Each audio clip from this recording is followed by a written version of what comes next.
السلام عليكم ورحمة الله وبركاته. أهلا بكم في قناتنا المتواضعة هواية وفن وابتكار، والنهاردة برضو مع الهواية وكرة القدم. قبل ما نتكلم على ماتش الزمالك وبروكسي في كأس مصر، نحب نعرفكم إن في مباراة إن شاء الله بين منتخب مصر ومنتخب البرازيل يوم 16/6، يعني شهر و5 أيام من الآن.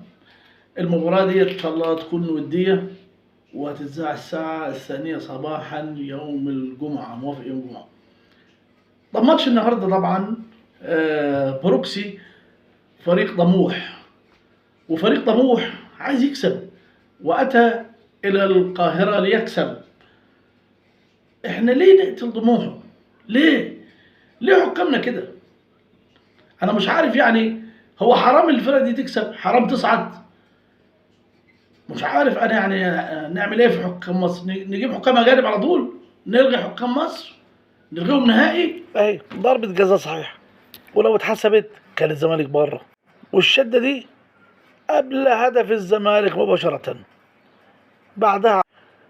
ودي الكرة اللي قبل نهاية المباراة ضربة جزاء، ولكن الحكم تردد كثيرا ثم لم يحتسبها.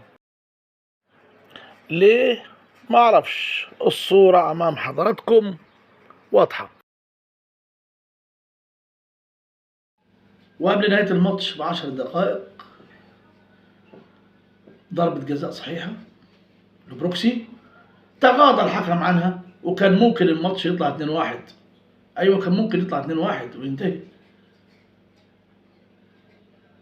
تعادل الزمالك وتلعب وقت اضافي، وفي الوقت الاضافي احرز الزمالك هدف، ثم عاد بروكسي بشن هجماته وضرب جزاء صحيحة، وبرضه تغاضى عنها الحكم، وانتهت المباراة وخرجت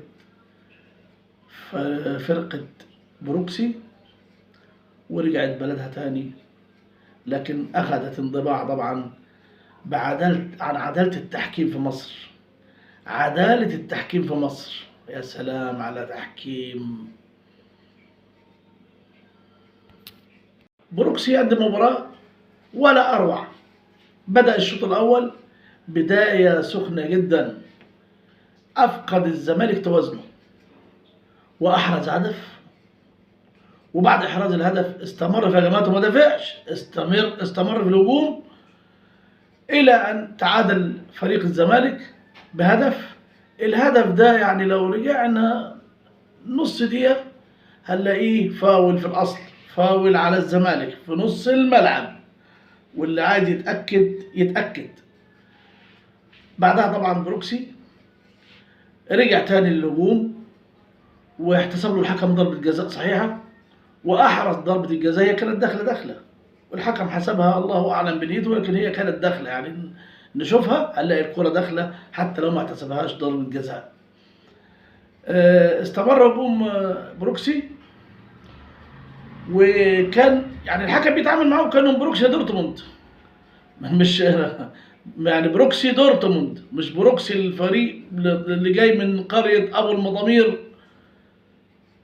مش عارف بعد يعني. انتهاء المباراة وبعد إحراز الزمالك للهدف الثالث،